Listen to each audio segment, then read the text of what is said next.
เปิดเผยออกมาจนได้หลังจากที่ขบวนขนอาวุธยุทโธปกรณ์มาฮอดประเทศลาวหนึ่งในอาวุธที่ลาวเฮาได้สั่งมาประจำการนั่นก็คือรถหุ้มเกาะ BTR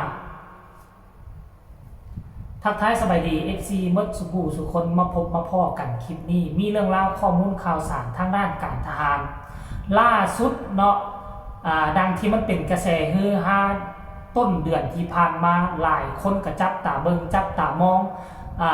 เบิงว่ากองทัพประชาชนลาวของพวกเขาจะมีอีหยังมาเซอร์ไพรส์หรือบอจะสั่งอาวุธชนิดใดมาเพิ่มเติมหรือบอเนาะปัจจุบันนี้เห็นโลกโซเชียลเพราะว่าจะเป็นต่อแล้วก็แอฟฟ้าพากันแชร์แล้วก็ลงคลิปสั้นๆเกี่ยวกับการเคลื่อนไหวเคลื่อนย้ายอาวุธยุทโธปกรณ์ซึ่งเวลานั้นค่อยไปสังเกตเบิ่งแล้วค่อยรู้สึกว่าตัวนี้มันเป็นอาวุธงานเกราะล่ออย่างสนิทใหม่ซึ่งที่ผ่านมาบ่มีประจำการอยู่ในประเทศเฮาบ่ได้หมายความว่ารถหุ้มเกาะชนิดนี้มันบ่เคยมีประจำการมันมีประจำการอยู่บ้านเฮามาตั้งแต่สหภาพโซเวียตพุ่นแล้วเป็นรถยุคเก่ายุคก่อนมาสังเกตเปรียบเทียบง่ายๆเนาะท่านผู้ชม FC แฟนคลับสมัยก่อนนี่รถบ้านเฮารถรุ่นนี่น่ะรถหุ้มเกาะ BTR จะมีประจำการอยู่บ้านเฮานั่นก็มีเป็นรถหุ้มเกาะรุ่นเก่าขนาดน้อยเบิ่งสังเกตเบิ่งล้อยางกงมันน่ะมีเพียงแต่6ล้อเท่านั้นแต่คลิปวิดีโอที่เห็นโพสต์ขึ้นมาใหม่รถนี่จะเป็นรถรุ่น8คูณ8สามารถบรรจุพลขับได้3นายและบรรจุทหารที่เอาเข้าในหั่นได้8นายโหรวมๆแล้วก็10กว่านาย FC แฟนคลับรถสมัยก่อนรถ BTR เนาะรถ BTR รถหุ้มเกาะ BTR รุ่นก่อนที่เฮาประจำการอยู่และก็ยังใช้อยู่ปัจจุบันนี้ยังเหลืออยู่นั่นก็คือเนาะ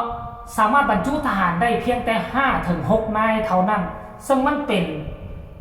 รถขนาดน้อยแต่รถปัจจุบันนี้มันเป็นรถที่อัปเกรดและขยายช่วงล่างให้มันยาวขึ้นสามารถบรรจุทหารได้หลายขึ้นรถรุ่นนี้มันมีความสำคัญคือแนวไหน FC แฟนครับรถรุ่นนี้มันมีความสำคัญหลายส่วนใหญ่แล้วพวกเขาจะให้ทั้งพวกทหารเป็นผู้ได้ใส่รถจำพวกนี้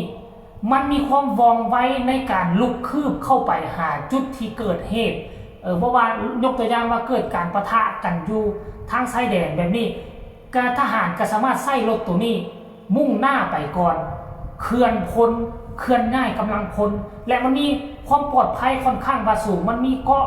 ที่ค่อนข้างแน่นหนาเนาะอาวุธธรรมดาก็บ่สามารถเจาะเกราะของมันได้และที่สำคัญทหารอยู่ทางด้านในบ่จำเป็นต้องออกมาทางด้านนอกก็สามารถยิงต่อสู้ออกไปทางด้านนอกได้เช่นเดียวกันและรถชนิดนี้นอกจากจะแล่นอยู่เทิงบกได้แล้วมันยังลุยน้ำได้อันนี้คือข้อได้เปรียบมันจะมาเสริมสมรรถภาพให้กับกองทัพลาวของพวกเราแน่นอนให้ทุกคนไปเบิ่งคลิปนี้จากพ่อแม่ประชาชนที่เขาเจ้าทายแล้วก็โพสต์ลงแล้วจึงมาพ้อกันในช่วงต่อไป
ห็นแล้วหรือยัง FC แฟนคลับเนาะ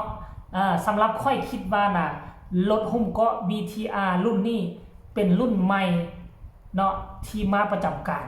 อยู่บ้านเฮานั่นเองเนาะมาห่วมพร้อมกับขบวนที่เราเห็นมาแหละรถตู้คอนเทนเนอร์คนมาเป็นร้อยกว่าคันหนึ่งในนั้นก็คือ BTR ตัวนี่แหละ FC แฟนคลับหรือบางคนจะโต้แย้งก็ได้โอ้เฮานี่ละเด้อรุ่นเนี่ยใส่มาโดนแล้วใส่แต่ปีใดเนาะแต่สำหรับค่อยแล้วค่อยมาเบิ่งแล้วตอนเฮาสวนสนามปี 2019ครั้งใหญ่สุดกะยังบ่เห็นรถหุ้มเกาะ BTR รุ่นนี้มีแต่ BTR รุ่นเก่า6ล้อเนาะ6ล้อแต่ตัวนี้ BTR 8ล้อยาวกว่าใหญ่กว่าบรรจุหนักกว่าบรรจุได้หลายกว่าอันนี้สำหรับการวิเคราะห์การหาข้อมูลของค่อยนะจะให้ขั้นท่ากรณีว่าคนลาวคนใดหากฮู้ข้อมูลข่าวสารว่าโอ้รุ่นนี้มีมาแต่โดนแล้วก็สามารถโต้แย้งได้เนาะ FC แฟนคลับอันนี้คือการเคลื่อนไหวครั้งล่าสุดเนาะและค่อยเชื่อว่านะเขาเจ้ามีคลิปตัวนี้ปล่อยออกมามันยังจะมีออกมาคลิปออกมาเลยอยู่เนาะเพราะว่าเนี่ยเขาเจ้ามีการเคลื่อนไหวเขาเจ้าไม่ได้ปกปิดอย่างเคลื่อนไหวตามถนนหนทางอยู่ในประเทศลาวนั่นแหละอาจจะเคลื่อนไหวออกจากเคลื่อนง่ายออกจากสนามที่เอามาจอดตู้คอนเทนเนอร์มาลงแล้วก็มาแบ่งปันให้กรมกองแต่ละกรมกองใดคนได้เท่าใดแล้วแต่ละกรมกองนั่นก็เอาโซเฟอร์มาขับผ่านบ้านเงินซานประชาชนไปประชาชนก็มีการทายแล้วก็ไปโพสต์ลงทางต่อโพสต์ลงสื่อโซเชียลค่อยเห็นค่อยก็เลยเอามานำเสนอเนาะแต่ว่าข้อมูลอาจจะบ่แน่นบ่แฟ้นบ่แน่นหนาบ่ถูกต้องเป๊ะๆเนาะ